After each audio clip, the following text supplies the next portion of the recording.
Now, despite a 5-second penalty for Sergio Perez, Red Bull still dominated the race, as they often have in recent years. Max Verstappen led from the start, only losing the lead for a brief moment after a safety car for Lance Stroll when Lando Norris stayed out of the pits. Verstappen is on 9 consecutive race wins since Japan last fall, and 19 of the last 20. He'll be going for his 10th consecutive win again in Australia on the next race weekend. Since May of last year, Max has led every lap in a race 7 times. So, Nicole, we'll start with you. Had we not had the safety car, would this have been just another race where Max had led every lap and had been an absolute Red Bull dominant performance like we've seen so many times from them since the last couple of years? Absolutely. I wish I could say that wasn't the case. I wish I could say something exciting would have happened and someone else would have taken the win, maybe Norris given the opportunity. But I think without a doubt, Red Bull has just built a rocket ship this year, and Max is just such an amazing driver that no matter what you do, sometimes I think he's just going to end up on the top of the podium, whether we like it or not. Yeah, Nicole, I don't really have much more to add there.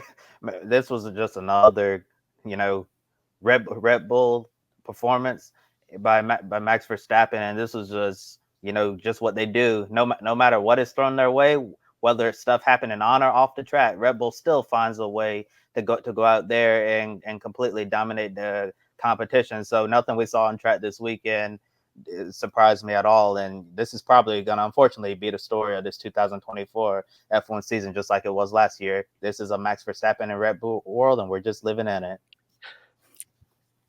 Should we start singing Barbie Girl? Might actually give a bit more fun there as well. I said when they came across the line, pretty much predictably, Max Verstappen wins. And we had him in the fantasy, we had him in our pick a winner. It was just one of those races where as soon as he was out in front, it was his day. I was hopeful Perez might do a bit more. Alonso looked promising at the start, and Leclerc dropped back quite quickly. So, yeah, Red Bull was so good, and they would have had the dominance. That safety car gave us a few laps of Lando leading. So we'll keep an eye out to see whether McLaren bring this mysterious pace that they claim to have found in pre-season.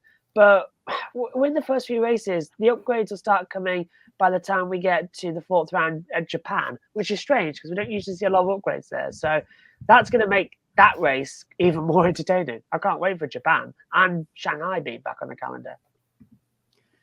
I saw a comment from Lewis Hamilton, and to his credit, he was very gracious in defeat. I know it's been a difficult couple of years for Mercedes ever since he and Max Verstappen had that epic battle in 2021, but basically saying that, Michael Schumacher had his dominance with Ferrari, I had mine with Mercedes, and now Max is getting his with Red Bull. But I mean, it is very hard to look at this and not acknowledge that even when you think about those periods of dominance, we still have not had a situation where the winner is this predictable. And, to be on 19 of the last 20 races and have the same guy standing on the top step of the podium every weekend, I mean, it's something that we've never seen before. And, again, all credit to Max Verstappen. He's immensely talented. Red Bull has built him an absolute rocket ship.